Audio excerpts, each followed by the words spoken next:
Polyana. Polyana 10 বছরের মেয়ে, নিজের সোনালী চুল আর উজ্জ্বল হাসি দিয়ে চারিদিক একেবারে ভরিয়ে রেখেছে। কিন্তু ওর বাবা মাকে হারায় আর সম্পূর্ণ একা হয়ে যায়। তাই ওকে অনাথ আশ্রমে যেতে হয়। এই অনাথ আশ্রমই ওর বাড়ি ছিল। কিছু সময় পর ওর ধনী কাকিমা ওর যত্ন নেওয়ার জন্য রাজি হয়।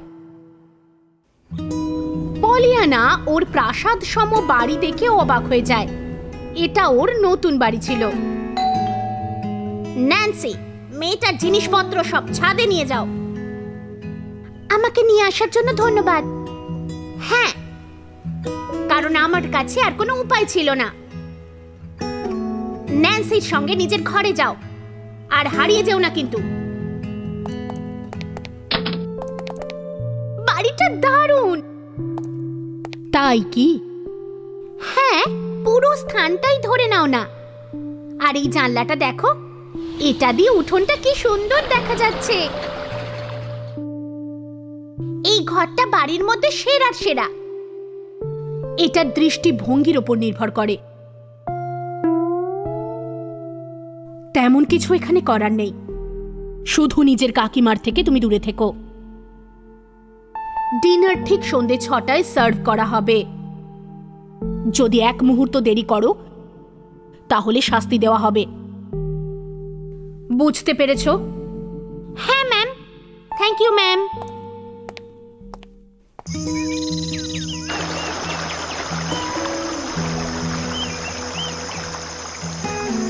কি সুন্দর এই বাড়িটা। মা, বাবা, তোমাদের ওইখানে থাকা উচিত ছিল। 6:02 বেজে গেল। পলিয়ানা, কোথায় তুমি? Polyana, Polyana. 5 মিনিট আগে ডিনার শুরু হয়ে গেছে। তোমার কাকিমা যখন জানতে পারবে, তুমি খুব বড় সমস্যায় পড়বে। আমি ক্ষমা চাইছি, সময়ের দিকে আমার নজর ছিল না। সবকিছু তো ভীষণ সুন্দর। তুমি দেরি করে ফেলেছো। আমি চমৎকার ফুল আর মেঘেদের প্রশংসা করছিলাম। তুমি কি লক্ষ্য করেছো বাইরেটা, যে আজকের দিনটা কত সুন্দর? আমি পাত্তা দিই না, আমাদের এখানে নিয়ম আছে। পলিয়ানা তার কথাকে উপেক্ষা করে নিজের খাবার খেতে বসে। পলিয়ানা খুব আনন্দ করে খাচ্ছিল, কিন্তু ওর কাকিমাকে বেশ হতাশ দেখাচ্ছিল। ওকে নিয়ে নিজের বেডরুমে চলে গেল আর ভেতরে লক করে দিল। কাল সকাল পর্যন্ত এখানে থাকো, তোমাকে শিষ্টাচার শিখতে হবে।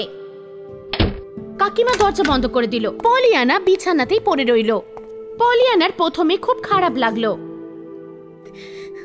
মা, বাবা, তোমাদের কথা খুব মনে পড়ছে।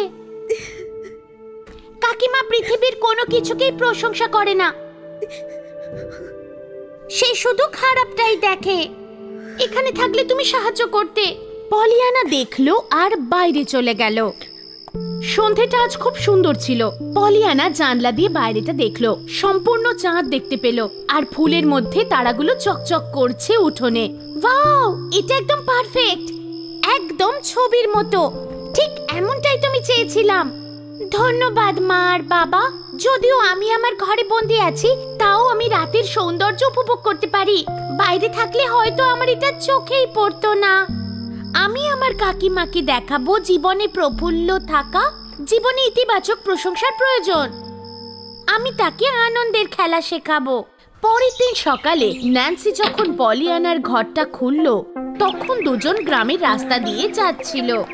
পলিয়ানা অচেনা লোকেদের সঙ্গে হাত নেড়ে আলাপ জমাতে ভালোবাসত, কিন্তু তাদের মধ্যে একজন, যিনি সামনে দাঁড়িয়েছিলেন, তিনি একেবারেই সেটা পছন্দ করছিলেন না।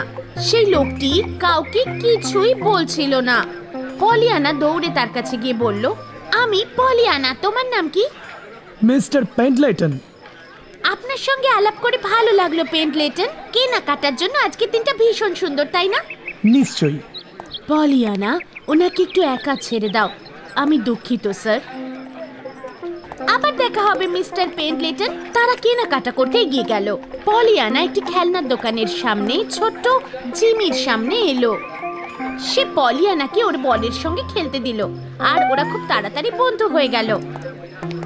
ন্যান্সির সঙ্গে বাড়ি ফেরার পথে ও রাস্তায় একটা ছোট্ট বিড়াল দেখতে পেল। বিড়ালটা সত্যি খুব অসহায় ছিল, তাকেও নিজের সঙ্গে নিল। আমার মনে হয় বিড়ালটার একটা ঘরের প্রয়োজন। পলিয়ানা, আমার মনে হয় তোমার আন্টি পছন্দ করবেন না। আমার মনে হয় এদের প্রতি আমাদের দয়ালু হওয়া উচিত। বাড়ি ফিরে পলিয়ানা ওর নতুন বিড়ালটাকে কাকিমাকে দেখালো। ওর নাম ডেইজি। রাস্তার পশুদের আমরা ঘরে ঢোকাই না, বিরক্তিকর। কিন্তু ও খুব একার ক্ষুধার্ত। আমি একে এটার মধ্যে রাখবো যাতে এই সূর্যের আলো আর পাখিদেরও দেখতে পায়। তুমি বুঝতেও পারবে না ও এখানে আছে। প্রতি সপ্তাহে পলিয়ানা ন্যান্সির সঙ্গে গ্রামে বাজার করতে যেত। সুযোগ পেলেই ও জিমির সঙ্গে খেলা করত। খুব তাড়াতাড়ি ওদের বন্ধুত্বটা আরো ভালো হয়ে উঠল। পলিয়ানাই প্রথম জিমির সঙ্গে খেলা করা শুরু করলো। এই মজার খেলাটা খুব সহজ। তুমি কি বলো? আমার মা প্রতিদিন একই রকম খাবার রান্না করতে পারে। আমরা নতুন কিছু খাবার খেতেই পাই না। এটা এভাবে খেলতে হয়। এর থেকে বেশি সময় নিলে ব্যাপারটা কিন্তু খারাপ হয়। মনে হয় কোনো খাবার নেই। ঠিক বলেছো। ভাবো তোমার কাছে কোনো খাবার নেই। একই খাবার হলেও রোজ খেতে তো পারছো, ক্ষুধার্ত থাকতে তো হচ্ছে না, সেটাই বড় কথা। তুমি ঠিক বলেছো, আমার একটু ভালো লাগছে। জিমি আর পলিয়ানা খেলাটা উপভোগ করতে থাকলো। পলিয়ানা আগামী 2 সপ্তাহ ধরে গ্রামের সব মানুষদের এই খেলাটা শেখাতে থাকলো। এভাবে 2 সপ্তাহ কেটে গেল। পলিয়ানাকে দেখে সবাই আশাবাদী হলো। একদিন পলিয়ানা স্থির করলো যে ওর কাকিমার সঙ্গে জিমির দেখা করাবে। কাকিমা, এটা জিমি। দেখা করে ভালো লাগলো। পলিয়ানা, অচেনা কাউকে বাড়িতে আনতে তোমায় বারণ করেছিলাম না? কিন্তু আমি তো অচেনা নই। কাকিমার কথায় জিমি খুবই অপমানিত বোধ করলো আর বাড়ি ছেড়ে দৌড়ে বেরিয়ে গেল। আর অপেক্ষাই করলো না। জিমি, দাঁড়াও! পলিয়ানা জিমিকে পিছু ডাকলো। রাস্তা পার হওয়ার সময় সে দুদিকে তাকালো, কিন্তু পলিয়ানা তাড়াহুড়োর কারণে তাকাতে ভুলেই গেল। জিমির পিছনেও ছুটতে লাগলো, আর ঠিক তখনই ঘটলো দুর্ঘটনা। দুর্ঘটনার পর পলিয়ানা অনেকটা সময় হাসপাতালে কাটালো। কিন্তু হাসপাতালের বিছানায় ও শুধু শুয়েছিল না, কাজ বজায় রেখেছিল। ওখানকার ডাক্তার এবং নার্সদের ও খেলা শিখিয়েছিল। সবাই হেসেছিল আর মজা পেয়েছিল। একমাত্র ছিল তার কাকিমা, যে কিছুতেই মজা পেত না। পলিয়ানা, তুমি কি করে এত আনন্দে থাকো? এটা একটা মজার খেলা। আমি এটার কথা কখনো শুনিনি। আমি শেখাতে পারি। মিস্টার পেন্ডেলটন পলিয়ানার দুর্ঘটনার কথা শোনেন এবং যত তাড়াহুড়ো সম্ভব হসপিটালে পৌঁছে যান। তারপর তার বিছানার পাশেই তিনি বসে থাকতেন, তার সঙ্গে খেলা করতেন, মজা করতেন। সে এবং পলিয়ানা গল্প করত। একদিন সে পলিয়ানাকে একটা গোপন কথা জানিয়ে দিল। আমি তোমার মাকে চিনি। সত্যি?